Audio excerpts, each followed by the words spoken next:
ನಮಸ್ತೆ ವೀಕ್ಷಕರೇ, ಬಾಬಾಜಿ ಗುರುಕುಲದ ಮತ್ತೊಂದು ವಿಡಿಯೋಗೆ ಸ್ವಾಗತ ಸುಸ್ವಾಗತ. ಇವತ್ತಿನ ವಿಷಯ ಏನು ಅಂದ್ರೆ ವಾಮಾಚಾರ. ವಾಮಾಚಾರ ಅಂದ್ರೆ ಏನು? ವಾಮಾಚಾರ ಅಂದ್ರೆ ಯಾವ ರೀತಿ ಒಬ್ಬ ಮನುಷ್ಯನ ಜೀವನವನ್ನ ಹಾಳು ಮಾಡುತ್ತೆ, ಯಾವ ರೀತಿ ಒಂದು ಕುಟುಂಬವನ್ನ ಹಾಳು ಮಾಡುತ್ತೆ ಅನ್ನೋದು ಹಲವಾರು ಜನರಿಗೆ ಗೊತ್ತಿರುತ್ತೆ, ಹಲವಾರು ಜನಗಳಿಗೆ ಗೊತ್ತಿರಲ್ಲ. ಹಾಗಾಗಿ ವಾಮಾಚಾರ ಇದೆಯಾ ಇಲ್ವಾ ಅನ್ನೋದು ಹಲವಾರು ಚರ್ಚೆಗಳು ನಡೀತಾನೆ ಇದೆ ಇಲ್ಲಿವರೆಗೂ. ಆದರೆ ನಾನಿಲ್ಲಿ ನಿಮಗೆ ಒಂದು ವಾಮಾಚಾರಕ್ಕೆ ಒಳಗಾದಂಥ ಒಂದು ಮಹಿಳೆಯನ್ನ ನಾನು ನಿಮಗೆ ಪರಿಚಯಿಸ್ತಾ ಇದ್ದೀನಿ. ಆ ಮಹಿಳೆ ಬಾಬಾಜಿ ಗುರುಕುಲಕ್ಕೆ ಸೇರಿ ಬಾಬಾಜಿಯವರ ಆಶೀರ್ವಾದದಿಂದ ಮತ್ತು ಅವರ ಇಷ್ಟ ದೇವರ ಆಶೀರ್ವಾದದಿಂದ ಇವತ್ತು ಆ ಒಂದು ವಾಮಾಚಾರದಿಂದ ದಿಟ್ಟತನದಿಂದ ಹೊರಗೆ ಬಂದಿರುವಂಥ ಒಂದು ವಿಶೇಷವಾದ ಒಂದು ವ್ಯಕ್ತಿಯನ್ನು ನಾನು ನಿಮಗೆ ಪರಿಚಯ ಮಾಡಿಸ್ತಾ ಇದ್ದೀನಿ. ಒಂದು ಹೆಣ್ಣು ಮಗಳು, ಒಂದು ಸಣ್ಣ ವಯಸ್ಸಿನ ಹೆಣ್ಣು ಮಗಳು ಅನ್ನೋದನ್ನ ನೋಡದೆ, ಆ ಹೆಣ್ಣು ಮಗಳ ಮೇಲೆ ಕನಿಕರನು ಇಲ್ಲದೆ ಕೇವಲ ಒಂದು ಭೂಮಿಯ ವಿಚಾರಕ್ಕೆ ಇಡೀ ಕುಟುಂಬಕ್ಕೆ ಪ್ರಯೋಗ ಮಾಡಿಸಿ ಆ ಕುಟುಂಬದ ಎಲ್ಲಾ ಸದಸ್ಯರು ತುಂಬಾ ನೊಂದು ಬೆಂದು ಮತ್ತು ಈಗ ಆ ಕುಟುಂಬದ ಈ ಮಹಿಳೆ ಆ ಒಂದು ವಾಮಾಚಾರದಿಂದ ಹೊರಗೆ ಬಂದಿದ್ದಾರೆ ಮತ್ತು ಅವರು ಅನುಭವಿಸಿದಂತ ಯಾತನೆಗಳನ್ನ ನಾವು ಅವ್ರ ಮುಖಾಂತರನೇ ಕೇಳೋಣ. ಬನ್ನಿ ವೀಕ್ಷಕರೇ, ಎಲ್ಲರೂ ಅವರ ಒಂದು ನುಡಿಗಳನ್ನ ನಾವು ಕೇಳೋಣ. ನಮಸ್ತೆ ಅಮ್ಮ. ನಮಸ್ತೆ ಗುರುಗಳೇ. ಹೇಗಿದ್ದೀರಾ? 21 ದಿವಸ ಕಾರ್ಯಾಗಾರ ಸಂಪೂರ್ಣವಾಗಿ ಯಶಸ್ವಿಯಾಗಿ ನೆರವೇರಿಸಿದ್ದೀರಾ. ದುಷ್ಟಶಕ್ತಿ ನಿವಾರಣಾ ಕಾರ್ಯಾಗಾರ, 21 ದಿನದ ದುಷ್ಟಶಕ್ತಿ ನಿವಾರಣಾ ಕಾರ್ಯಾಗಾರ ಬಂದು ನೀವು ಏನೇನು ಸಾಧನೆ ಆಯಿತು, ಯಾವ ಥರ ನಿಮಗೆ ಅನುಕೂಲ ಆಯಿತು, ದಯವಿಟ್ಟು ನಮ್ಮ ವೀಕ್ಷಕರಿಗೆ ಹೇಳಿ ತಿಳಿಸ್ಕೊಡಿ. ಗುರುಗಳೇ, 21 ಡೇಸ್ ಕಾರ್ಯಾಗಾರದಲ್ಲಿ ಹೆವಿ ಬಾಡಿ ಪೇಯ್ನ್ ಇತ್ತು ಗುರುಗಳೇ ನನಗೆ. ಸೊ ಒಂದು 70% ಕಡಿಮೆ ಆಯ್ತಾ ಬಂತು. ಹೊರಗಡೆ ಹೋಗಿ ಬಂದರೆ ಸಾಕು ಸಖತ್ತು ಹುಷಾರಿಲ್ದಂಗಾಗಿ ಸುಸ್ತಾಗ್ಬಿಡ್ತಿದ್ದೆ, ಆ್ಯಕ್ಟಿವ್ ಆಗಿ ಕೆಲಸ ಮಾಡೋಕ್ಕಾಗ್ತಿರಲಿಲ್ಲ, ಹೆವಿ ಬಾಡಿ ಪೇಯ್ನ್ ಇತ್ತು. ಫಸ್ಟ್ ಅದು ಬಾಡಿ ಪೇಯ್ನ್ ಕಡಿಮೆ ಆಗ್ತಾ ಬಂತು ಡೇ ಬೈ ಡೇ. ಮೊದಲಿಗೂ ಈಗೂ ಒಂದು 70% ರಿಕವರಿ ಆಗಿದ್ದೀನಿ ಗುರುಗಳೇ. ಇನ್ನು 30% ಇದೆ, ಅದು ರಿಕವರಿ ಆಗ್ತೀನಿ ಆ ನಂಬಿಕೆ ಇದೆ ಗುರುಗಳೇ. ಏನು ಸಮಸ್ಯೆ, ನೋವಿನ ಸಮಸ್ಯೆ ಅಂದರೆ ಯಾವ ಥರ ಅದು? ಗುರುಗಳೇ, ನನಗೆ ಮೂಳೆ, ಮಾಂಸ, ಮಜ್ಜೆ ಮತ್ತು ಜಾಯಿಂಟ್ಸ್ ಎಲ್ಲ ಪೇಯ್ನ್ ಬರ್ತಿತ್ತು, ನರ್ವ್ಸ್ ಎಲ್ಲ ಪೇಯ್ನ್ ಬರ್ತಿತ್ತು. ಈ ಕಾರ್ಯಾಗಾರ ಮಾಡ್ತಾ ಡೇ ಬೈ ಡೇ ರಿಕವರಿ ಆಗ್ತಾ ಹೋದೆ ಗುರುಗಳೇ. ಆ ಥರ ಪ್ರಾಬ್ಲಮ್ಸ್. ಆಸ್ಪತ್ರೆಗೆಲ್ಲ ತೋರಿಸಿರ್ಲಿಲ್ವಾ ನೀವು ಮುಂಚೆ? ಅದು ಹಾಸ್ಪಿಟಲ್ಗೆಲ್ಲ ತೋರಿಸಿದ್ರೂ ಉಪಯೋಗಕ್ಕೆ ಬಂದಿರಲಿಲ್ಲ ಗುರುಗಳೇ. ಈ ಬಾಬಾಜಿ ಗುರುಕುಲದ ಬಗ್ಗೆ ಯಾವ ಥರ ತಿಳಿದು ಬಂತು ನಿಮಗೆ, ಅದು ಸ್ವಲ್ಪ ಅದೇ ಹೇಳೋದಾದರೆ? ಗುರುಗಳೇ, ವಿಶ್ವಪ್ರಿಯ ಚಾನಲಲ್ಲಿ ರೂಪಾ ಮೇಡಮ್ ಅವರು ಮಾತಾಡಿದ್ದು ಕೇಳಿ ನಾನು ಇಲ್ಲಿ ಬಂದು ಜಾಯ್ನ್ ಆಗಿದ್ದೆ ಗುರುಗಳೇ. ಮಧ್ಯದಲ್ಲಿ ಹುಡುಕಾಟ ಏನಾದರೂ ನಡೆಸಿದ್ರಾ?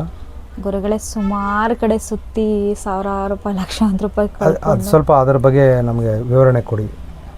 ಅಂದರೆ ಹೇಗೆ, ಎಲ್ಲೋಗಿದ್ದೀರಾ ಅಂತ ಬೇಡ, ಆದರೆ ಹುಡುಕಾಟ ನಡೆಸಿದ್ರಾ ಇಲ್ವಾ? ಈ ಗುರುಗಳೇ, ಯಾರೇನಾದರೂ ಪೂಜೆ ಹೇಳಿದ್ರೆ ಪೂಜೆ ಮಾಡೋದು, ಹೋಮ ಹೇಳಿದ್ರೆ ಹೋಮ ಮಾಡಿಸೋದು, ಅಭಿಷೇಕ ಮಾಡಿಸಿ ಅಂದರೆ ಅಭಿಷೇಕ ಮಾಡಿಸೋದು, ಈ ಜಾಗಕ್ಕೆ ಹೋಗಿ ಒಳ್ಳೇದಾಗುತ್ತೆ ಅಂತ ಅಂದರೆ ಪ್ರತಿಯೊಂದು ಜಾಗಕ್ಕೂ ಅವ್ರು ಯಾರು ಏನು ಹೇಳ್ತಾರೋ ಆ ಜಾಗಕ್ಕೆಲ್ಲ ಹೋಗಿ ಬಂದು ಸುಮಾರು ದುಡ್ಡು ಕಳ್ಕೊಂಡ್ವಿ ವಿನಃ ಯಾವ ಉಪಯೋಗಕ್ಕೂ ಬಂದಿರಲಿಲ್ಲ ಗುರುಗಳೇ. ಏನಕ್ಕೆ ನಿಮಗೆ ಕಷ್ಟ ಅನ್ನೋದು ಏನಕ್ಕೆ ಬಂತು? ಯಾವ ಕಾರಣಕ್ಕೆ? ಏನು ನೀವು ಮುಂಚೆ ಏನಾಗಿದ್ರಿ, ಏನಕ್ಕೆ ಕಷ್ಟ ಈ ಥರ ಬಂತು? ನೋವು ಇದ್ದಕ್ಕಿದ್ದಂಗೆ ನಿಮಗೆ ಆವ್ರೇಜ್ ಏಜು ಅಂತ ಹೇಳ್ತೀರಾ, ಒಂದು 30+ ಅಂತ ಹೇಳ್ತೀರಾ, ಏನಕ್ಕೆ ಇಷ್ಟು ಬೇಗ ನಿಮಗೆ ಬರೋಕ್ಕೆ ಕಾರಣ ಏನು? ಗುರುಗಳೇ, ಸುಮಾರು ನಾನು 12 ವರ್ಷದ ಹುಡುಗಿಯಿಂದನೂ ನನ್ನ ಮೇಲೆ ವಾಮ ಪ್ರಯೋಗ ಆಗ್ತಾ ಇತ್ತು. ಅದು ನನಗೆ ಗೊತ್ತಾಗ್ತಿರ್ಲಿಲ್ಲ. ಟೀನೇಜಲ್ಲಿ ಅಷ್ಟು ಗೊತ್ತಾಗಲ್ವಲ್ಲ. ಡೇ ಬೈ ಡೇ ಅದು ಜಾಸ್ತಿ ಆಗಿ ನನಗೆ ಕೂತ್ಕೊಳಕ್ಕಾಗ್ತಿರ್ಲಿಲ್ಲ. ಜಾಸ್ತಿ ವಾಕ್ ಅರ್ಧ ಕಿಲೋಮೀಟ್ರು ನಡ್ಕೊಂಡು ಹೋದರೆ ವಾಪಸ್ ಬಂದರೆ ಸಾಕು ಸುಸ್ತಾಗಿ ಕೂತ್ಬಿಡ್ತಿದ್ದೆ. ವಾಕಿಂಗ್ ಮಾಡೋಕ್ಕೆ ತುಂಬ ಇಷ್ಟ ಗುರುಗಳೇ, ಅದು ನಾನು ಮಾಡೋಕ್ಕಾಗ್ತಿರ್ಲಿಲ್ಲ. ಚಿತ್ರಹಿಂಸೆ ಅನಿಸೋದು ಗುರುಗಳೇ, ಯಾಕಪ್ಪ ಈ ಜೀವನ ಅನಿಸೋದು. ಬಾಡಿ ಸಖತ್ ಪೇಯ್ನ್ ಇತ್ತು. ಕೆಲ್ಸಕ್ಕೆ ಹೋಗಿ ಸಂಪಾದನೆ ಮಾಡ್ಕೊಂಬರೋದು ಸೆಕೆಂಡ್ರಿ ನಂಗೆ ಆಗ್ಬಿಟ್ಟಿತ್ತು. ಅಂದರೆ ಆರೋಗ್ಯ ತುಂಬಾ ವೇರಿಯೇಷನ್ ಆಗ್ತಾಯಿತ್ತು. ನಾನು ಬದುಕೋದೇ ಬೇಡ ಅನ್ನೋ ಮನಸ್ಥಿತಿ ನನಗೆ ಬಂದುಬಿಟ್ಟಿತ್ತು ಗುರುಗಳೇ.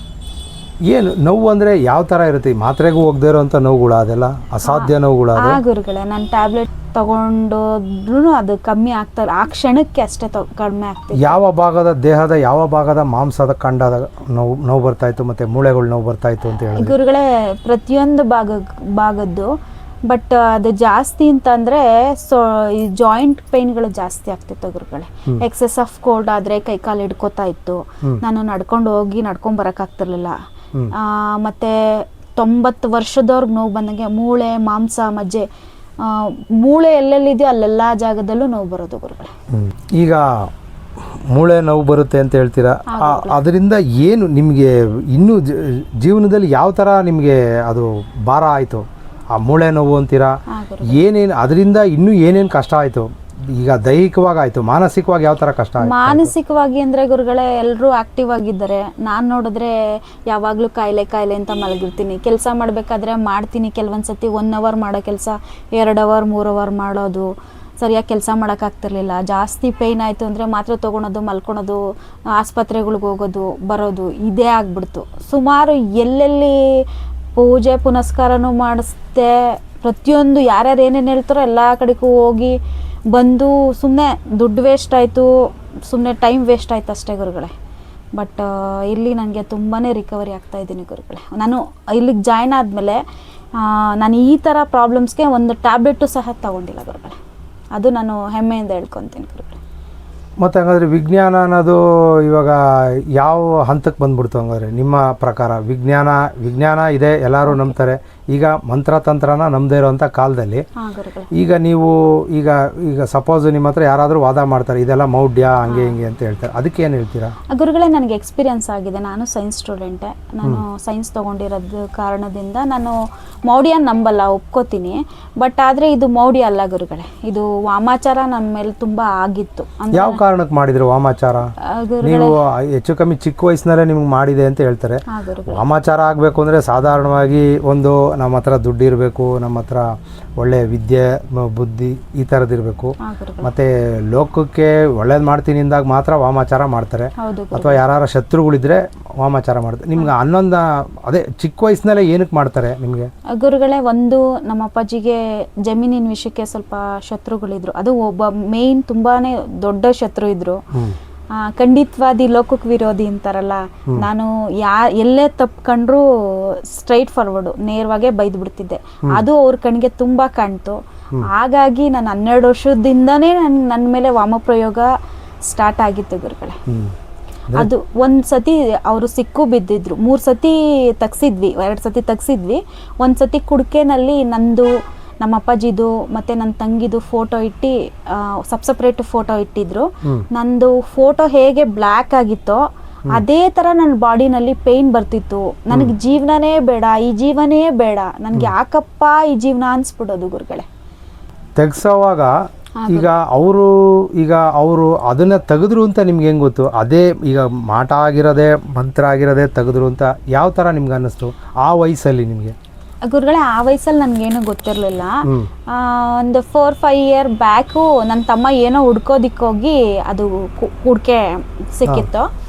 ಅದನ್ನ ನಮ್ಮ ಮನೆಯಲ್ಲೇ ಇಟ್ಟಿದ್ರು ಗುರುಗಳೇ. ನಮ್ಮ ಮನೇಲಿ ಹಳೆ ಕಾಲದ ಮನೆ ಇರುತ್ತಲ್ಲ, ಅಟ್ಟದ ಮೇಲೆ ಇಟ್ಟಿದ್ರು.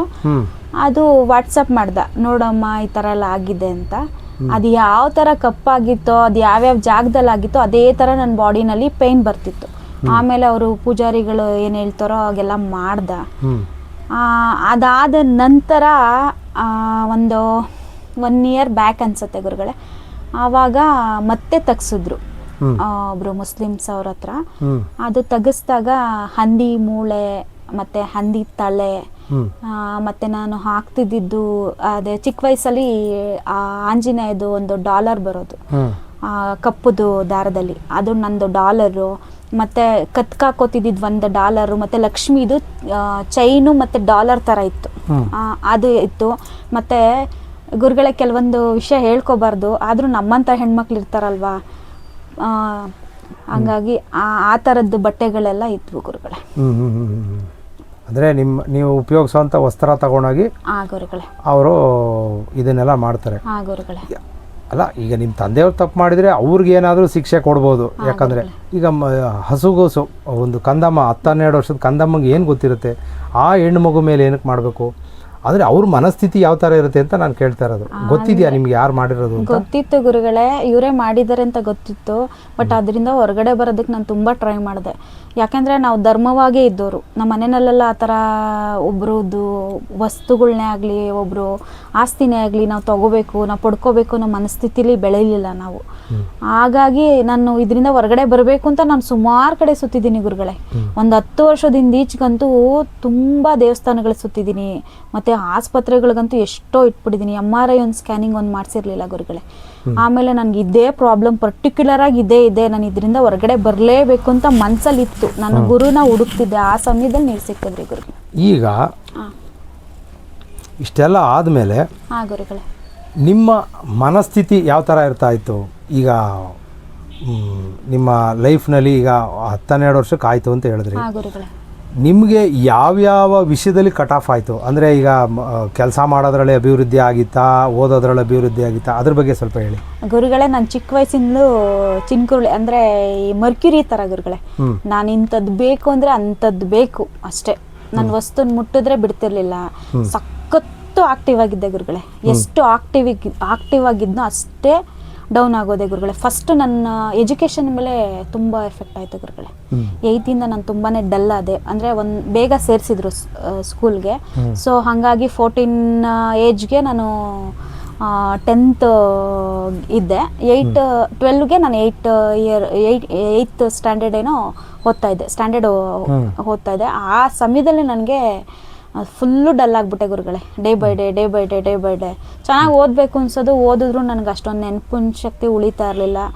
ಮತ್ತು ಆರೋಗ್ಯ ಅಂದರೆ ಆವಾಗವಾಗ ಹುಷಾರಿಲ್ದಂಗೆ ಆಗ್ತಾನೆ ಇರೋದು. ನಮ್ಮ ತಂದೆಯವರೇ ಮಂತ್ರ ಹಾಕ್ತಾರೆ, ಮಂತ್ರಗಳು.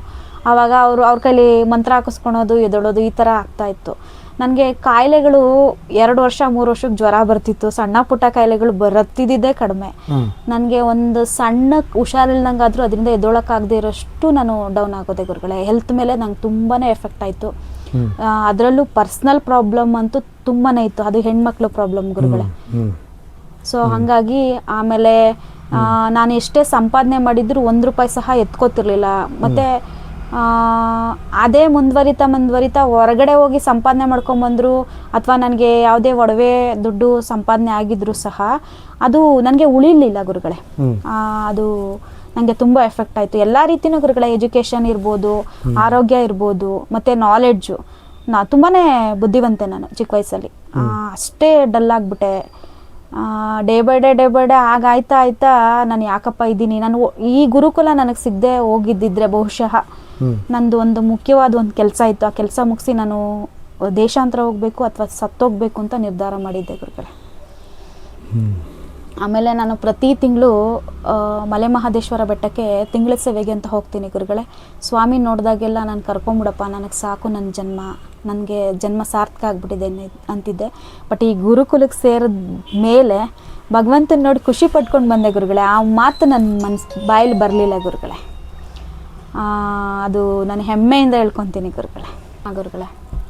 ಮತ್ತೊಂದು ಪ್ರಶ್ನೆ ಉದ್ಭವಿಸುತ್ತೆ. ನೀವು ಇಷ್ಟೆಲ್ಲ ಹೇಳ್ತಾ ಇರೋದು ನೋಡಿದ್ರೆ, ಈಗ ನೀವು ಸ್ವಲ್ಪ ದುಡಿದಿದ್ದೆ, ಸ್ವಲ್ಪ ಸೇವಿಂಗ್ಸ್ ಎಲ್ಲ ಮಾಡಿದ್ದೆ ಅಂತ ಹೇಳ್ತೀರಾ. ಬ್ಲ್ಯಾಕ್ ಮ್ಯಾಜಿಕ್ ಆದರೆ ಯಾವುದೇ ಕಾರಣಕ್ಕೂ ದುಡಿಯೋಕ್ಕೂ ಹೋಗಲ್ಲ, ಸೇವಿಂಗ್ಸ್ ಹೋಗಲ್ಲ. ಅದಕ್ಕೇನು ಉಪಾಯ ಮಾಡಿದ್ರಿ ನೀವು ಗುರುಗಳೇ? ಅದು ಬ್ಲ್ಯಾಕ್ ಮ್ಯಾಜಿಕ್ಕು ಸ್ಟಾರ್ಟಿಂಗು ಸ್ವಲ್ಪ ಎಫೆಕ್ಟ್ ಆಗ್ತಿತ್ತು. ನಾನು ದುಡ್ದಿದ್ದು ಉಳಿತಿರ್ಲಿಲ್ಲ ಗುರುಗಳೇ. ನಮ್ಮದು ಅಂಗಡಿ ಇತ್ತು, ಫ್ಲೋರ್ ಮಿಲ್ ಇತ್ತು.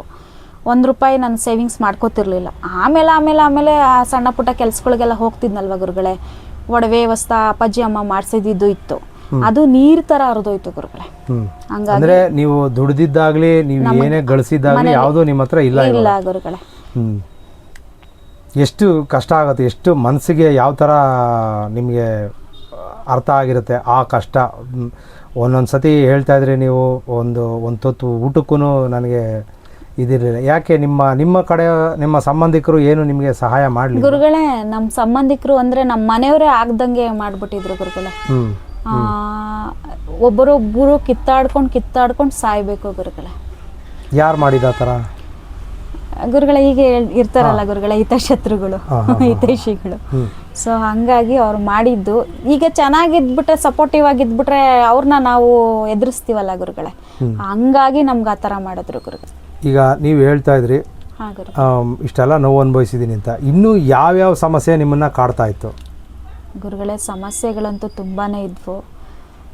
ಜಾಸ್ತಿ ನನಗೆ ಇಲ್ಲಿ ಬರೋದಕ್ಕೆ ಮುಂಚೆ ಸೊಂಟ ನೋವು ನನ್ನ ತುಂಬ ಕಾಡಿತ್ತು ಗುರುಗಳೇ. ಕೂತ್ಕೊಳಕ್ಕಾಗ್ತಿರ್ಲಿಲ್ಲ, ಚೇರ್ ಮೇಲೆ ಕೂತ್ಕೊಂಡ್ರೂ ಕೂತ್ಕೊಳಕ್ಕಾಗ್ತಿರ್ಲಿಲ್ಲ. ಬಹುಶಃ ನೀವು ನೋಡಿದ್ದೀರಾ ಅನಿಸುತ್ತೆ, ಒಂದು ನಿಮಿಷ ಕೂತ್ಕೊಂಡೇನೋ ಒಂದು ನಿಮಿಷ ಎದ್ದು ಸೊಂಟ ಹಿಂಗೆ ಅಂತಿದ್ದೆ, ಅಬ್ಸರ್ವ್ ಮಾಡಿದ್ದೀರಾ ಅನಿಸುತ್ತೆ. ಸೊ ಹಂಗಾಗಿ ಆಮೇಲೆ ನನಗೆ ಚಕ್ಕಂಬಕ್ಲು ಹಾಕ್ಕೊಂಡು ಊಟ ಮಾಡೋಕ್ಕಾಗ್ತಿರ್ಲಿಲ್ಲ, ಕಾಲು ಹಿಡ್ಕೊಂಡು ಮತ್ತು ಹೊರ್ಕೊಂಡು ಕೂತ್ಕೋತಿದ್ದೆ. ಈಗ ನಾನು 1 ಅವರಿಂದ 2 ಅವರ್ವರೆಗೂ ಚಕ್ಕಂಬಕ್ಲು ಹಾಕ್ಕೊಂಡು ಧ್ಯಾನ ಜಪ ತಪ ಮಾಡ್ತೀನಿ. ಮತ್ತು ಊಟ ಮಾಡ್ಬೇಕಾದ್ರೆ ಹೊರ್ಕೊಂಡೆ ಆರಾಮಾಗಿ ಚಕ್ಕಂಬಕ್ಲು ಹಾಕ್ಕೊಂಡು ತಿಂತೀನಿ ಗುರುಗಳೇ. ಹೊರಗಡೆ ವಾಯು ವಿಹಾರಕ್ಕೆ ಹೋದಾಗ ಸಮಸ್ಯೆ ಆಗ್ತಾಯಿತ್ತು ಅಂದರೆ ಗುರುಗಳೇ, ಹೊರಗಡೆ ಹೋಗಿ ಬಂದರೆ ನನಗೆ ಸುಸ್ತಾಗ್ತಿತ್ತು. ಟ್ಯಾಬ್ಲೆಟ್ ತೊಗೊಂಡು ಮಲ್ಕೊಂಡ್ಬಿಡ್ತಿದ್ದೆ, ಇಲ್ಲಾಂದರೆ ಜಾಸ್ತಿ ಹೊತ್ತು ಮಲ್ಕೊಂಡ್ಬಿಡ್ತಿದ್ದೆ. ನನಗೆ ಯಾರ ಹತ್ರನೂ ಹೇಳ್ಕೊಳಕ್ಕಾಗ್ತಿರಲಿಲ್ಲ. ಎಲ್ಲರೂ ಚೆನ್ನಾಗಿ ಕೆಲಸ ಮಾಡ್ತಾರೆ, ನನಗೆ ಯಾಕೆ ಆ ಥರ ಆಗ್ತಿಲ್ಲ, ನನ್ನ ಬಾಡಿ ಯಾಕೆ ಸಪೋರ್ಟ್ ಮಾಡ್ತಿಲ್ಲ ಅಂತ ಅನಿಸೋದು. ಏನೋ ಆಗಿದೆ ಅಂತ ಎಲ್ಲ ಕಡೆ ಕೇಳ್ಕೊಂಬಂದರೆ ವಾಮಾಚಾರ ಅಂತ ಹೇಳ್ತಿದ್ರು. ಬಟ್ ಅದಕ್ಕೆ ಸರಿಯಾದ ಒಬ್ಬ ಗುರು ಸಿಕ್ಕಿರಲಿಲ್ಲ ಗುರುಗಳೇ ನನಗೆ. ನೀವು ಗಾಡ್ ಗಿಫ್ಟೆಡ್ ಗುರು ಅಂತ ಹೇಳ್ಬೋದು. ಆ ಸಮಯದಲ್ಲಿ ನೀವು ಸಿಕ್ಕಿದ್ರಿ. ಸಂತೋಷ. ಹಾಂ ಗುರು. ಯಾವ ಥರ ನಿಮಗೆ ಬಾಬಾಜಿ ಗುರುಕುಲ ಕಾಣಿಸ್ಕೊಂತು? ಗುರುಗಳೇ, ನಾನು ಆವಾಗವಾಗ ಯೂಟ್ಯೂಬಲ್ಲಿ ಅದು ಇದು ಸರ್ಚ್ ಮಾಡ್ತಾ ಇರ್ತೀನಿ, ಮಂತ್ರಗಳು ಅಥವಾ ಬೇರೆ ಏನಾದರೂ ದೇವ್ರಿಗೆ ಸಂಬಂಧಪಟ್ಟಿದ್ದು. ಆ ಸಮಯದಲ್ಲಿ ನಾನು ಸರ್ಚ್ ಮಾಡಬೇಕಾದ್ರೆ ಬಾಬಾಜಿ ಗುರುಕುಲದಲ್ಲಿ ಸಿಕ್ಕಿತು ಗುರುಗಳೇ. 2 ಅಂದರೆ ಪ್ರೋಗ್ರಾಮ್ ನೋಡಿದೆ ಗುರುಗಳೇ. 2 ಪ್ರೋಗ್ರಾಮಲ್ಲಿ ಇವರಿಬ್ಬರಲ್ಲಿ ನಾನು ಯಾರನ್ನ ಗುರುವಾಗಿ ಆಕ್ಸೆಪ್ಟ್ ಮಾಡಬೇಕು, ನನಗೆ ಯೋಗ್ಯವಾದ ಗುರು ಬೇಕು ಅಂತ ನಾನು ಕೇಳ್ಕೊಂಡಿದ್ದೆ ನನ್ನ ಮನೆ ದೇವ್ರನ್ನ ಮತ್ತು ಬಾಬಾಜಿ ಬಗ್ಗೆ ನನಗೇನು ಗೊತ್ತಿಲ್ಲ, ಬಟ್ ಗುರು ಅಂತ ಗೊತ್ತಿತ್ತು. ನೀವು ಕಾಣಿಸ್ಬೇಕು ಅವ್ರ ಮುಖ ನನ್ನ ಮುಂದೆ ಬರಬೇಕು ಅಂದ್ಬಿಟ್ಟು ಧ್ಯಾನದಲ್ಲಿ ಕೂತಾಗ ಕೇಳಿದ್ದೆ ಗುರುಗಳೇ. ಆವಾಗ ನೀವು ಕಾಣಿಸ್ಕೊಂಡ್ರಿ, ಒಬ್ಬರು ಲೇಡಿ. ಯಾವ ಥರ ಅದು? ಗುರುಗಳೇ, ಯೂಟ್ಯೂಬಲ್ಲಿ ಸರ್ಚ್ ಮಾಡಿದೆ, ಆ ಲೇಡಿಗೂ ಫೋನ್ ಮಾಡಿ ಮಾತಾಡಿದೆ, ಜೊತೆಗೆ ನಿಮಗೂ ಫೋನ್ ಮಾಡಿ ಮಾತಾಡಿದೆ. ನನಗೆ ನೀವು ಓಕೆ ಅಂತ ಅನಿಸಿದ್ರು ಕೂಡ ನಾನು ಭಗವಂತನ ಅಂದರೆ ಪ್ರತಿಯೊಂದಕ್ಕೂ ದೈವಿಚ್ಛೆ ಇಲ್ಲದೆ ಏನೂ ನಡೆಯಲ್ಲ ಅನ್ನೋದು ಮನಸ್ಥಿತಿ ನಂದು. ಸೊ ಹಂಗಾಗಿ ಬಾಬಾಜಿಯವ್ರನ್ನ ಮತ್ತು ನನ್ನ ಆರಾಧ್ಯ ದೇವಿನ ಕೇಳಿಕೊಂಡೆ, ಇವರಿಬ್ಬರಲ್ಲಿ ನನಗೆ ಯೋಗ್ಯವಾದ ಗುರು ಯಾರು ಇಂದ ನಾನು ವಿದ್ಯೆ ಕಲಿಬೇಕು, ಯಾರು ಅಂತ ನಾನು ಕಾಣಿಸಿದ್ರೆ ನಾನು ಅವರು ಗುರುಕುಲಕ್ಕೆ ಜಾಯ್ನ್ ಆಗ್ತೀನಿ ಅಂತ ಕೇಳಿದ್ದೆ. ಬಟ್ ನೀವು ಕಾಣಿಸ್ಕೊಂಡ್ರಿ. ಸೊ ಹಂಗಾಗಿ ನಾನು ಫಸ್ಟು ನಿಮ್ಮನ್ನು ಆಕ್ಸೆಪ್ಟ್ ಮಾಡಿದೆ ಗುರುಗಳು ಅಂತ. ಇಲ್ಲಿ ಶಿಕ್ಷಣದ ಬಗ್ಗೆ ನೀವು ಏನು ಅನಿಸುತ್ತೆ ನಿಮಗೆ? ಇಲ್ಲಿ ನಾವು ಸರಿಯಾಗಿ ಶಿಕ್ಷಣ ಕೊಡ್ತಾ ಇದ್ದೀವಾ ಅಥವಾ ಬೇರೆಯವ್ರ ಥರ? ಈಗ ಬೇರೆ ಅಂದರೆ ಎಲ್ಲರೂ ಅಂತ ಅಲ್ಲ, ಬೇರೆ ಕೆಲವರು ಇರ್ತಾರೆ, ಕೆಲವರು ದುಡ್ಡು ಮಾಡೋಕ್ಕೆ ಅಂತಲೇ ಬರ್ತಾರೆ. ಆ ಥರ ಏನಾದರೂ ನಿಮಗೆ ಫೇಕ್ ಅನಿಸಿದೆಯಾ? ಇಲ್ಲ ಗುರುಗಳೇ, ನೀವು ನನಗೆ ಇಷ್ಟು ಫೀಸು ಅಂತಲೂ ಹೇಳಿಲ್ಲ, ಬೇರೆಯವ್ರು ಹೇಳಿದ್ದು. ನಾನು ಜಾಯ್ನ್ ಆಗೋದಕ್ಕೆ ಮುಂಚೆ ನಿಮ್ಮ ಹತ್ರ ಮಾತಾಡಿದ್ಮೇಲೆ ಗುರುಗಳೇ ಆ ದುಡ್ಡು ಅಡ್ಜಸ್ಟ್ ಆದಮೇಲೆ ಜಾಯ್ನ್ ಆಗ್ತೀನಿ ಅಂತ ಹೇಳ್ತೀನಿ. ಒಂದೇ ಮಾತು ಹೇಳಿದ್ರಿ, ಮೊದಲು ನೀವು ಜಾಯ್ನ್ ಆಗಿಮ್ಮ, ಆಮೇಲೆ ದುಡ್ಡು ನೋಡಿವ್ರಂತೆ ಅಂತ ಅಂದ್ರಿ. ಅದೊಂದು, ಜೊತೆಗೆ ನಿಮ್ಮ ಕ್ಯಾರೆಕ್ಟ್ರು ನಂಗೆ ತುಂಬ ಇಷ್ಟ ಆಯಿತು ಗುರುಗಳೇ. ಹಂಗಾಗಿ ನಾನು ಜಾಯ್ನ್ ಆದೆ ಗುರುಗಳೇ. ಹೆಣ್ಮಕ್ಳನ್ನ ಪ್ರತಿಯೊಬ್ಬ ಹೆಣ್ಮಕ್ಳಲ್ಲೂ ನಾನು ಕಾಳಿ ನೋಡ್ತೀನಿ ಅಂತ ಹೇಳಿದ್ರಿ. ಆ ಒಂದು ಗುಣ ನಂಗೆ ತುಂಬಾ ಇಷ್ಟ ಆಯಿತು ಗುರುಗಳೇ. ಒಬ್ಬರು ಫ್ರೆಂಡ್ಶಿಪ್ ಮಾಡಬೇಕಾದ್ರೂ ಕ್ಯಾರೆಕ್ಟ್ರು ತುಂಬ ನೋಡ್ತೀನಿ ನಾನು, ಸ್ವಲ್ಪ ತುಂಬ ಚೂಸ್ ಮಾಡ್ತೀನಿ. ಹಂಗಾಗಿ ನಂಗೆ ತುಂಬ ಇಷ್ಟ ಆಯಿತು ಗುರುಗಳೇ. ಗುರುಕುಲ ಇಷ್ಟ ಆಯಿತು, ಜೊತೆಗೆ ನೀವು ನನಗೆ ಒಳ್ಳೆ ಗುರು ಆದ್ರಿ. ಕೆಲವೊಂದು ಸತಿ ನಾವು ಕಷ್ಟ ಹೇಳ್ಕೊಬೇಕಾದ್ರೆ ತಾಯಿ ಹತ್ರ ಹೇಗೆ ಹೇಳ್ಕೊತೀವೋ ಆ ಫೀಲ್ ಬರ್ತಿತ್ತು ಗುರುಗಳೇ. ಕೆಲವೊಂದು ಸತಿ ಸಂಮೋಹಿನಿಗೆ ಇಲ್ಲಿಗೆ ಬಂದಾಗ ನನಗೆ ತಂದೆ ಜೊತೆ ಇರ್ತೀನೇನೋ ಅಂತ ಫೀಲ್ ಆಗ್ತಿತ್ತು. ಬಹುಶಃ ನೀವು ಒಂದು 10-12 ವರ್ಷ ದೊಡ್ಡವರು ಇರ್ಬೋದು ಅಷ್ಟೇ ಗುರುಗಳೇ. ಒಬ್ಬ ತಂದೆ ಮಕ್ಕಳು ಬಾಂಧವ್ಯ ಹೇಗಿರುತ್ತೆ, ಅವ್ರ ಜೊತೆ ನಾವು ಹೇಗಿರ್ತೀವಿ ಅಷ್ಟು ಸಪೋರ್ಟಿವ್ ಆಗಿದ್ರಿ ಗುರುಗಳೇ. ಈಗ ಇಷ್ಟೆಲ್ಲ ಆಯಿತು, ಈಗ ಕೊನೆ ಹಂತಕ್ಕೆ ಹೇಳಬೇಕು ಅನ್ನೋದಾದರೆ, ಗುರುಗಳೇ, ಗುರುಕುಲದಿಂದ ನಿಮ್ಮ ಹಿಂದಿನ ದಿನಗಳು ಮತ್ತು ಗುರುಕುಲಕ್ಕೆ ಬಂದ ಮೇಲೆ ಏನೇನು ಬದಲಾವಣೆ ಕಾಣಿಸಿದೆ? ಗುರುಗಳೇ, ನನಗೆ ನೈಟು ಎಷ್ಟೊತ್ತಾದರೂ ನಿದ್ದೆ ಬರ್ತಿರ್ಲಿಲ್ಲ. ಯಾವಾಗಲೂ ಫೋನ್ ನೋಡ್ಕೊಂಡಿರ್ತಿದ್ದೆ. ಡೇ ಟೈಮ್ ತುಂಬ ನಿದ್ದೆ ಮಾಡ್ತಿದ್ದೆ. ಅದು ಆದಷ್ಟು ಅವಾಯ್ಡ್ ಆಗಿದೆ, ಒಂದು 80% ಅವಾಯ್ಡ್ ಆಗಿದೆ. ಏನಾದರೂ ತುಂಬ ಸಾಕಾಯಿತು ಅನಿಸಿದ್ರೆ ಬಹುಶಃ ಒಂದು ಸ್ವಲ್ಪ ಹೊತ್ತು ಮಲ್ಕೋಬೋದು, ಅಮ್ಮಮ್ಮ ಅಂದರೆ 1 ಅವರ್. ಬಟ್ ಬೆಳಗ್ಗೆ ಹೊತ್ತು ನಾನು ಜಾಸ್ತಿ ನಿದ್ದೆ ಮಾಡ್ತಿದ್ದೆ, ನೈಟ್ ಟೈಮ್ ನಿದ್ದೆ ಮಾಡ್ತಿರ್ಲಿಲ್ಲ. ಅದು ಬದಲಾವಣೆ ಆಗಿದೆ ಒಂದು. ಮತ್ತು ಈ 3 ಡೇಸಿಂದ ಈಚೆಗೆ ನಾನು ಅರ್ಧ ಕಿಲೋಮೀಟ್ರ್ ನಡ್ಕೊಂಡು ಹೋದ್ರೂ ನನಗೆ ಸುಸ್ತಾಗ್ತಿತ್ತು ಮತ್ತು ವೆಯ್ಟ್ ಎತ್ತಕ್ಕಾಗ್ತಿರ್ಲಿಲ್ಲ ಗುರುಗಳೇ. 10 kg ತೂಕ ಎತ್ತಕ್ಕಾಗ್ತಿರ್ಲಿಲ್ಲ. ಈಗ ಒಂದು 5 ರಿಂದ 10 kg ತೂಕ ಎತ್ಕೋತೀನಿ, ಒಂದು 3 ಕಿಲೋಮೀಟ್ರ್ ನಾನು ಆರಾಮಾಗಿ ಹೋಗಿ ಆರಾಮಾಗಿ ಬರ್ತೀನಿ ಗುರುಗಳೇ. ನಂಗೆ ಸುಸ್ತಾಗೋದೇ ಇಲ್ಲ. ಅಂದ್ರೆ ಗಾಡಿಲಿ ಹೋಗ್ತೀರಾ ನಡ್ಕೊಂಡು ಹೋಗ್ತೀನಿ ಗುರುಗಳೇ. ವಾಕಿಂಗ್ ಸ್ಟಾರ್ಟ್ ಮಾಡಿದ್ದೀನಿ. ನಡ್ಕೊಂಡು ಹೋಗೋಷ್ಟು ಜೊತೆಗೆ ನಂದು ವೆಯ್ಟ್ ತುಂಬ ಗೇನ್ ಆಗಿತ್ತು ಗುರುಗಳೇ. ನಾನು ಟೀನೇಜಲ್ಲಿ 45 to 50 ಇದ್ದೆ. ಬಟ್ ಡೇ ಬೈ ಡೇ ಆಗ್ತಾ ಆಗ್ತಾ ಆಗ್ತಾ ನನಗೆ ವರ್ಷಗಳು ಕಳೀತಾ 88 ಬಂದ್ಬಿಟ್ಟಿದೆ ಗುರುಗಳೇ. ಈಗ ನನಗೆ 83 ವೆಯ್ಟ್ ಲಾಸ್ ಆಗಿದೆ. ಮತ್ತೆ ನನಗೆ ತುಂಬ ಅಗ್ರೆಸಿವ್ ಗುರುಗಳೇ. ತಪ್ಪು ಮಾಡಿದ್ರೆ ಮೊದಲು ಹೊಡಿತಿದ್ದೆ, ಆಮೇಲೆ ಮಾತಾಡ್ತಿದ್ದೆ. ಅದು ಕಡಿಮೆ ಮಾಡಿದ್ದೀನಿ. ಮತ್ತೆ ಯಾರಾದರೂ ಏನಾದರೂ ಒಳ್ಳೇದು ಹೇಳಿದ್ರು ವಾದ ಮಾಡ್ತಿದ್ದೆ, ಕೆಟ್ಟದ್ದು ಹೇಳಿದ್ರು ವಾದ ಮಾಡ್ತಿದ್ದೆ. ಯಾಕೆಂದರೆ ನಾನು ಅಷ್ಟು ಅನ್ಯಾಯಕ್ಕೊಳಗಾಗಿದ್ದೆ. ಅನ್ಯಾಯದ ಸಿಚುಯೇಷನಿಂದ ಹೊರಗಡೆ ತಂದಿದ್ದೆ ನನಗೆ ನೀವು ಕಲಿಸಿದ ವಿದ್ಯೆ ಗುರುಗಳೇ. ಎಂಥ ಸಂದರ್ಭ ಬಂದರೂ ಹೇಗಿರಬೇಕು, ಯಾರ ಜೊತೆ ಹೇಗೆ ನಡ್ಕೋಬೇಕು, ಫ್ಯಾಮಿಲಿ ಆಗಲಿ ಅಕ್ಕಪಕ್ಕದವರೇ ಆಗಲಿ, ಒಬ್ಬ ತಾಯಿ ಮತ್ತು ತಂದೆ ಕಲಿಸ್ಬೇಕಾದ ಪಾಠನ ನಿಮ್ಮಿಂದ ನಾನು ಕಲ್ತಿದ್ದೀನಿ ಗುರುಗಳೇ. ಸೊ ಕೆಲವೊಂದು ಸಂಸ್ಕಾರಗಳು ಹೇಳ್ಕೊಟ್ರಿ, ಪೂಜೆ ಪುನಸ್ಕಾರ, ಯಾವ ಥರ ಜಪ ತಪ ಮಾಡ್ಕೋಬೇಕು, ತಂತ್ರಗಳು ಹೇಳ್ಕೊಟ್ಟಿದ್ದೀರಾ. ಅದರಿಂದ ನಂಗೆ ತುಂಬಾ ಉಪಯೋಗ ಆಗಿದೆ. ಅದರಲ್ಲೂ ಜಾಸ್ತಿ ಗುರುಗಳೇ ಮನಸ್ಸಿನ ನೋವು ನಿವಾರಣೆ ಅಂತ. ಮನಸ್ಸಲ್ಲಿ ತುಂಬ ನೋವಿತ್ತು ಗುರುಗಳೇ. ನಾನು 1-2 ವರ್ಷ ಯಾರಿಗೂ ಕಾಣ್ದಂಗೆ ಅಳ್ತಿದ್ದೆ. ಅಂದರೆ ನಾನು ಹುಡುಗನ ಥರ, ಮನೆಯಲ್ಲಿ ಬೆಳೆಸಿದ್ದು ಹುಡುಗನ ಥರ. ಸೊ ಹಾಗಾಗಿ ನನಗೆ ಅಳು ಬಂದರೆ ಅಪ್ಪ ಹತ್ರ ಅಮ್ಮನ ಹತ್ರ ಹೇಳ್ಕೊತಿರ್ಲಿಲ್ಲ. ಸಪ್ರೇಟ್ ಹೋಗ್ತಿದ್ದೆ, ಅಳ್ತಿದ್ದೆ, ಸುಮ್ಮನೆ ಆಗಿಬಿಡ್ತಿದ್ದೆ. 2 ತಿಂಗಳಿಗೆ 3 ತಿಂಗಳಿಗೆ ನನಗೆ ಆ ಥರ ಹಳೆ ನೋವುಗಳು, ಸಂಕಟಗಳು ಹೇಳೋಕ್ಕಾಗದೇ ಇರೋಷ್ಟು ಏನಂತಾರೆ ತುಂಬ ಪೇಯ್ನ್ ಇರುತ್ತಲ್ಲ ಗುರುಗಳೇ, ಅದು ಹೊರಗಾಕಬೇಕು ಅಂದರೆ ನನಗೆ ಅಳುನೇ ಜಾಸ್ತಿ ಬರ್ತಿದ್ದಿದ್ದು. ಮನೆ ದೇವ್ರನ್ನ ನೆನೆಸ್ಕೋತಿದ್ದೆ, ಅಳ್ತಿದ್ದೆ. ಈಗ ನಾನು ಆ ಥರ ಎಲ್ಲ ಅಳೋಕ್ಕೆ ಹೋಗಲ್ಲ ಗುರುಗಳೇ. ಅದು ನನ್ನಲ್ಲಿ ಬದಲಾವಣೆ ಆಗಿದೆ. ಜೊತೆಗೆ ಬೆಳಕಿನ ಸ್ನಾನ ನಂಗೆ ತುಂಬಾ ಹೆಲ್ಪ್ ಆಯಿತು ಗುರುಗಳೇ. ಅದು ಬಿಳಿ ಬೆಳಕಿನ ಸ್ನಾನ ಗುರುಗಳೇ. ನನಗೆ ಬಾಡಿಗೆ ಚೈತನ್ಯ, ನನಗೆ ಬರೀ ದೇಹಕ್ಕೆ ಚೈತನ್ಯ ಕೊಡಲಿಲ್ಲ ಗುರುಗಳೇ, ನನಗೆ ಮನಸ್ಸಿಗೆ, ಆತ್ಮಕ್ಕೆ, ದೇಹಕ್ಕೆ ಚೈತನ್ಯ ಕೊಡ್ತಾ ಬಂತು ಗುರುಗಳೇ. ಅದು ನಂಗೆ ತುಂಬಾ ಹೆಲ್ಪ್ ಆಯಿತು ಗುರುಗಳೇ. ಸಂತೋಷ ಅಮ್ಮ. ಈಗ ಈ 21 ದಿವಸದಲ್ಲಿ, ಈ 21 ದಿವಸದ ದುಷ್ಟಶಕ್ತಿ ನಿವಾರಣಾ ಕಾರ್ಯಾಗಾರದಲ್ಲಿ ಇನ್ನೂ ಏನು ಬದಲಾವಣೆ ಆಯಿತು ನಿಮಗೆ? ಗುರುಗಳೇ ಹೇಳಿದ್ನಲ್ಲ ಗುರುಗಳೇ, ನಾನು ವಾಕಿಂಗ್ ಸ್ಟಾರ್ಟ್ ಮಾಡಿದೆ. ವಾಕಿಂಗ್ ಅಂದರೆ ನಂಗೆ ತುಂಬಾ ಇಷ್ಟ. 3 days ಆಗಿದೆ ಸ್ಟಾರ್ಟ್ ಮಾಡಿದೆ. ನನಗೆ ಅದೇ ಅರ್ಧ ಕಿಲೋಮೀಟ್ರ್ ಹೋಗಿ ಬಂದರೆ ಸುಸ್ತಾಗ್ತಿತ್ತು, ವೆಯ್ಟ್ ಎತ್ತಕ್ಕಾಗ್ತಿರ್ಲಿಲ್ಲ ಅನ್ನಲ್ಲ. ಅದು ನನ್ನಲ್ಲಿ ತುಂಬ ಬದಲಾವಣೆ ಆಯಿತು. Day by day weight loss ಆಗ್ತಿತ್ತು. ಬಟ್ ಈ ಕಾರ್ಯಾಗಾರಕ್ಕೆ ಸೇರಿದ್ಮೇಲೆ ಹೆವಿ ವೆಯ್ಟ್ ಲಾಸ್ ಆಗೋಕ್ಕೆ ಸ್ಟಾರ್ಟ್ ಆಯಿತು ಗುರುಗಳೇ. ಅದು ಮತ್ತು ಬಾಡಿ ಪೇಯ್ನು, ಯಾವಾಗಲೂ ಬಾಡಿ ಪೇಯ್ನು, ಸಖತ್ತು ಮೈನೋ ಬರೋದು ಗುರುಗಳೇ. ದಪ್ಪ ಇರೋದಕ್ಕೆ ಆ ಥರ ಇದ್ದೀನಿ ಅಂತ ಅನ್ಸೋದು, ಬಟ್ ಅದು ದೃಷ್ಟಿ ಜಾಸ್ತಿ ಆಗ್ತಿತ್ತು ಗುರುಗಳೇ. ಅದು ಪೂರ್ವಜನ್ಮದ ಕರ್ಮನೋ ಏನೋ ಅದು ಗೊತ್ತಿಲ್ಲ. ಸೊ ಹಾಗಾಗಿ ಆ body pain day by day ಕಡಿಮೆ ಆಗ್ತಾ ಬಂತು ಗುರುಗಳೇ. ಒಂದು 70% ಕಡಿಮೆ ಆಗಿದೆ ಗುರುಗಳೇ. ಸಹಿಸಕ್ಕೆ ಆಗದೆ ಇರೋ ಪೇಯ್ನು ಅದು ತುಂಬಾ ಬದಲಾವಣೆ ಗುರುಗಳೇ. ಈಗ ಕಾಲು ನೋವು ಮತ್ತೆ ಭುಜದ ಹತ್ರ ನೋವು, ಭಾರ, ಮೈ ಭಾರ 200 kg ಭಾರ ಇದೆ ಅಂತ ಹೇಳ್ತಾ ಇದ್ದಾರೆ ಗುರುಗಳೇ.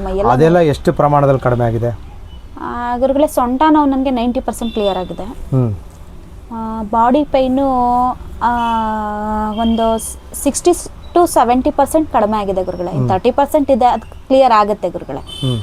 ನೀವು ಹೇಳ್ಕೊಟ್ಟಾಗೆ ಯಾವ್ಯಾವ ಸಮಯದಲ್ಲಿ ಮಾಡಬೇಕು ಅಂತ ಹೇಳ್ಕೊಟ್ಟಿದ್ರು, ಅದು ಮಾಡ್ತಾ ಮಾಡ್ತಾ ಮಾಡ್ತಾ ನಾನು ಮೊದಲಿನಕ್ಕಿಂತಲೂ ಇನ್ನೂ ಗಟ್ಟಿ ಆಗ್ತೀನಿ ಗುರುಗಳೇ. 21 ದಿವಸ ಮಾಡಿ ಮುಗಿಸೋ ಅಷ್ಟರಲ್ಲಿ ಗುರುಗಳೇ ಇನ್ನೂ ಯಾವ ಯಾವ ಅನುಗ್ರಹಗಳಾಯಿತು ನಿಮಗೆ ಗುರುಗಳೇ? ದೈವಾನುಗ್ರಹ ನನಗೆ ತುಂಬಾ ಆಯಿತು ಗುರುಗಳೇ. ದೈವಾನುಗ್ರಹ ತುಂಬ ಆಯಿತು ಅಂದರೆ ನಾನು ಕೆಲವೊಂದು ಎಕ್ಸ್ಪೆಕ್ಟೇ ಮಾಡಿರಲಿಲ್ಲ ಗುರುಗಳೇ. ಧೂಮಾವತಿ ಅಮ್ಮನವ್ರದ್ದು ನಾನು ಹೇಳ್ಕೊಳ್ಳೇಬೇಕು ಗುರುಗಳೇ. ನೀವು ಕಣ್ಮುಚ್ಚಿ ನೀವು ಮಂತ್ರ ಹೇಳಿ ಅಂತ ಹೇಳಿದ್ರಿ ತಂತ್ರ ಮಾಡಬೇಕಾದ್ರೆ. ಆ ಸಮಯದಲ್ಲಿ ನಮ್ಮ ಅಜ್ಜಿ, ನಮ್ಮ ತಾತ, ನಮ್ಮ ಅಜ್ಜಿ ಗಂಡ ತೀರೋಗಿದ್ರು, ವಿಧವೆ ಆಗಿದ್ರು. ಅವ್ರನ್ನ ಸ್ವಲ್ಪ ನನಗೆ ಚಿಕ್ಕ ವಯಸ್ಸಲ್ಲೇ ಸ್ವಲ್ಪ ಪ್ರೇತ ಬಾಧೆನೂ ಇತ್ತು ಗುರುಗಳೇ. ಆ ಸಮಯದಲ್ಲಿ ನಾನು ಬಾಯಿಗೆ ಬಂದಂಗೆಲ್ಲ ಬೈದ್ಬಿಟ್ಟಿದ್ದೆ. ಅದು ಅಮ್ಮನವರು ಬಂದು, ನಮ್ಮ ತಾತ ಅಜ್ಜಿನೂ ಬಂದರು. ನಮ್ಮ ಅಜ್ಜಿ ಒಪ್ಲಿಲ್ಲ, ಅಂದರೆ ಕನ್ವಿನ್ಸ್ ಮಾಡ್ತಾ ಇದ್ರು. ಅವ್ರು ಏನು ಮಾತಾಡ್ತಿದ್ದಾರೆ ಅಂತ ನನಗೆ ಗೊತ್ತಾಗ್ತಲ್ಲ, ಕನ್ವಿನ್ಸ್ ಯಾರು ಮಾತಾಡ್ತಾ ಇದ್ರು? ಧೂಮಾವತಿ ದೇವಿಯವ್ರಿಗೂ, ನಮ್ಮ ಅಜ್ಜಿ ಹತ್ರ ಗುರುಗಳೇ. ಅಂದ್ರೆ ಮಾನಸಿಕವಾಗಿ ನಿಮ್ಗೆ ಕಾಣಿಸ್ತಾ ಮಾನಸಿಕವಾಗಿ ಇರೋದು. ನನಗೆ ಕಾಣಿಸ್ತಾ ಇತ್ತು. ಆಮೇಲೆ ಕನ್ವಿನ್ಸ್ ಮಾಡಿ ಒಪ್ಸಿದ್ರು. ಆ ಶಾಪ ವಿಮೋಚನೆನೂ ಆಯ್ತು ಗುರುಗಳೇ. ಆಮೇಲೆ ಒಂದು 3 ದಿವಸ ಅವರು ಕಾಣಿಸ್ಕೊಂಡ್ರು, ನಮ್ಮ ಅಜ್ಜಿ ನಮ್ಮ ತಾತ ಇಬ್ರು ಕಾಣಿಸ್ಕೊಂಡ್ರು. ಅಂದ್ರೆ ಯಾವ ತರ ಕಾಣಿಸ್ಕೊಂಡ್ರು? ಸಂತೋಷವಾಗಿ ಕಾಣಿಸ್ಕೊಂಡ್ರು. ಫಸ್ಟ್ ಕೋಪದಲ್ಲಿ ಇದ್ರು, ನಾನು ಕ್ಷಮಿಸಲ್ಲ ಅನ್ನೋ ಮಟ್ಟದಲ್ಲಿ ಇದ್ರು. ಅಮ್ಮನವ್ರು ಏನು ಮಿರಾಕಲ್ ಮಾಡಿದ್ರು ನನಗೆ ಗೊತ್ತಿಲ್ಲ ಗುರುಗಳೇ. ಅವ್ರು ಮಾತಾಡ್ತಿದ್ದಿದ್ದು ಅಂದ್ರೆ ಅವ್ರ ಕಾನ್ವರ್ಸೇಷನ್ ಏನ್ ಮಾಡ್ತಿದ್ದಾರೆ ಅಂತ ಗೊತ್ತಾಗ್ತಿಲ್ಲ, ಬಟ್ ಅವ್ರ ಜೊತೆ ಕಾನ್ವರ್ಸೇಷನ್ ಮಾಡ್ತಿದ್ದಾರೆ ಅಂತ ನನ್ಗೆ ಅನಿಸ್ತಾ ಇತ್ತು ಗುರುಗಳೇ, ಮನಸ್ಸಿಗೆ ಗೊತ್ತಾಗ್ತಾ ಇತ್ತು ಗುರುಗಳೇ, ಸೌಲ್ಗೆ. ಸೊ ಹಂಗಾಗಿ ಕ್ಷಮಿಸಿದ್ರು. ಜೊತೆಗೆ ನನಗೆ ಸೌಲ್ಗೆ ಟಚ್ ಆಗೋ ಥರ ಆಶೀರ್ವಾದನೂ ಆಯ್ತು ಗುರುಗಳೇ. ಅಮ್ಮನವ್ರದ್ದು ಆಯ್ತು, ಜೊತೆಗೆ ನಮ್ಮ ಹಿರಿಯರು, ಅದೇ ನಮ್ಮ ಅಜ್ಜಿ ತಾತ ಅಂತ ಹೇಳಿದ್ನಲ್ಲ ಗುರುಗಳೇ, ಅವ್ರದ್ದು ಆಶೀರ್ವಾದ ಆಯ್ತು. ವಿಧವಾ ಸ್ತ್ರೀ ಶಾಪ ನಿವಾರಣೆ ಆಯ್ತು ಗುರುಗಳೇ. ಗ್ರೇಟ್. ವಿಧವಾ ಸ್ತ್ರೀ ಶಾಪ ನಿವಾರಣೆ ಆಯ್ತು ಗುರುಗಳೇ. ಇಷ್ಟೆಲ್ಲ ಆಯಿತು. ಈಗ ಕೊನೆಯದಾಗಿ ವೀಕ್ಷಕರಿಗೆ ಏನು ತಿಳ್ಸಕ್ಕೆ ಇಷ್ಟಪಡ್ತೀರಾ ನೀವು? ಗುರುಗಳೇ, ವೀಕ್ಷಕರಿಗೆ ಹೇಳೋದೇನೆಂದರೆ, ಕೆಲವೊಂದ್ಸತಿ ನಮಗೆ ಹುಷಾರಿಲ್ಲ ಅಂದರೆ ಇದು ಆಸ್ಪತ್ರೆಗಳಿಗೆ ಹೋಗ್ತೀವಿ, ಅಥವಾ ಕೆಲವರು ಆಸ್ಪತ್ರೆಗೆ ಹೋದರೂ ಕಡಿಮೆ ಆಗಿಲ್ಲ ಅಂತ ದೇವಸ್ಥಾನಗಳಿಗೆ ಸುತ್ತುತ್ತಾರೆ, ಅಲ್ಲಿ ಇಲ್ಲಿ ಸುತ್ತುತ್ತಾರೆ. ಅಂದರೆ ಆಸ್ಪತ್ರೆಗೆ ಹೋದರೂ ಸಹ ಅದು ಕ್ಲಿಯರ್ ಆಗದೆ ಇರೋದು ನಮ್ಮ ಗುರುಕುಲದಲ್ಲಿ. ಅದು ನೀವು ಹೇಳ್ಕೊಡೋ ಅಂಥ ಮಂತ್ರಗಳಿಂದ, ತಂತ್ರಗಳಿಂದ, ನೀವು ಕೊಟ್ಟಂಥ ಒಂದು ಶಿಕ್ಷಣದಿಂದ ಅದು ರಿಕವರಿ ಆಗುತ್ತೆ ಅನ್ನೋದು ಹೇಳ್ತೀನಿ ಗುರುಗಳೇ. ಬಟ್ ಒಂದೇ ಸತಿ ಆಗಲ್ಲ ಗುರುಗಳೇ. ಅಂದರೆ ಆಸ್ಪತ್ರೆದು ನೋವು ಹೋಗುತ್ತೋ ಹೋಗಲ್ವೋ? ಆಸ್ಪತ್ರೆ ವಿಷಯದಾದರೆ ಈಗ ಆಕ್ಸಿಡೆಂಟ್ ಮಾಡ್ಕೊಂಡಿರೋದು ಅಂಥದ್ದೇನಾದರೂ ಹೋಗುತ್ತಾ? ಆ ಥರ ಪೇಯ್ನ್ ಹೋಗಲ್ಲ ಗುರುಗಳೇ. ಆದರೆ ನಾವು ಪೂರ್ವಜನ್ಮದಿಂದ ಮಾಡ್ಕೊಂಡು ಬಂದಂಥ ತಪ್ಪುಗಳಿಂದ, ದೃಷ್ಟಿದೋಷದಿಂದ ಬಂದಂಥ ಬಾಧೆಗಳು ನಿವಾರಣೆ ಆಗುತ್ತೆ. ಮತ್ತು ಭೂತ ಪ್ರೇತ ಬಾಧೆಗಳು ಕ್ಲಿಯರ್ ಆಗುತ್ತೆ ಗುರುಗಳೇ. ಜೊತೆಗೆ ವಾಮಾಚಾರದ ಪ್ರಯೋಗದಿಂದ ಹೊರಗಡೆ ಬರ್ಬೋದು ಗುರುಗಳೇ. 21 ದಿವಸಕ್ಕೆ ಬಂದ್ಬಿಡ್ಬೋದು ಅಥವಾ ಇನ್ನೂ ಟೈಮ್ ಹಿಡಿಯುತ್ತಾ ಅದು? ಗುರುಗಳೇ, ಅದು ಅವ್ರವ್ರ ಮೇಲೆ ಡಿಪೆಂಡ್ ಆಗಿರುತ್ತೆ ಗುರುಗಳೇ. ನೀವು ಹೇಗೆ ಹೇಳ್ಕೊಟ್ಟಿದ್ರೋ ಆ ಥರ ಮಾಡ್ತಾ ಹೋಗಬೇಕು ಕ್ರಿಯೆಗಳನ್ನ. ಜೊತೆಗೆ ನಾವು ಎಫರ್ಟ್ ಹಾಕಬೇಕು ಗುರುಗಳೇ. ಎಲ್ಲ ನಿಮ್ಮ ಮೇಲೆ ಹಾಕೋದಕ್ಕಾಗಲ್ಲ. ನಾವು ವರ್ಕ್ ಮಾಡ್ತಾ ನೀವು ಹೇಗೆ ಹೇಳ್ಕೊಟ್ಟಿದ್ರೋ ಹಾಗಾಗಿ ಮಾಡ್ತಾ ಡೇ ಬೈ ಡೇ ರಿಕವರಿ ಆಗ್ತಾ ಹೋಗ್ತೀವಿ ಗುರುಗಳೇ. 21 ದಿವಸ ದುಷ್ಟಶಕ್ತಿ ನಿವಾರಣಾ ಕಾರ್ಯಾಗಾರನ ರೆಕಮೆಂಡೇಶನ್ ಮಾಡೋದಾದರೆ ಏನಂತೀರಾ? ಬೇರೆಯವ್ರಿಗೆ ರೆಕಮೆಂಡೇಶನ್ ಮಾಡೋದಾದ್ರೆ ಗುರುಗಳೇ, ಆರಾಮಾಗಿ ಮಾಡ್ಕೋಬೋದು ಗುರುಗಳೇ. ನನ್ನಂಥ ಎಷ್ಟೋ ಜನ ಹೆಣ್ಮಕ್ಳಿದ್ದಾರೆ, ತುಂಬ ಕಷ್ಟದಲ್ಲಿರೋ ಗಂಡು ಮಕ್ಕಳಿದ್ದಾರೆ. ಈ ಥರ ಸಮಸ್ಯೆಗಳಿಂದ ಬಳಲುತ್ತಿರೋರು ನಮ್ಮ ಗುರುಕುಲಕ್ಕೆ ಬಂದು ಜಾಯ್ನ್ ಆಗ್ಬೋದು ಗುರುಗಳೇ. ಸರಿ, ಧನ್ಯವಾದ ಅಮ್ಮ ನಿಮಗೆ. ನಮಸ್ತೆ ಗುರುಗಳೇ.